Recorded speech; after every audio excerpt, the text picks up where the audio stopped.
আমাৰ খানা পিনা হৈ গ'ল, এতিয়া সন্ধিয়া হ'বলৈ ধৰিছে আৰু লাগি যাওঁ আমি কামত। নিকি আকৌ এয়া ঘৰতে কিবা কিবি বনোৱাত লাগি আছে।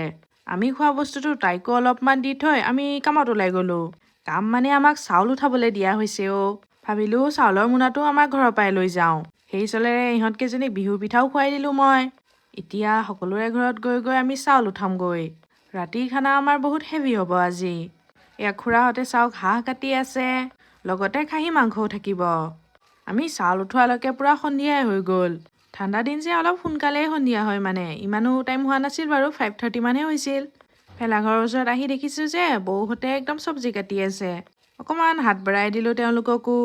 তাৰপিছতে আমি গোটেইকেইজনী নিজৰ ঘৰা ঘৰি আহিলোঁ। দেউতা আৰু দাদাই মিলি চুঙা পিঠা পুৰি আছে। আনফালে আকৌ পেহীয়ে বনাই আছে ছাগলীৰ মাংস। মায়ে আকৌ বনাই আছে মুড়িৰ লাড়ু। মোক বনাবলৈ দিছিল বাৰু, কিন্তু মোৰ হাতত মানে গোলেই নহ'ল জানেনে ৰাইজ।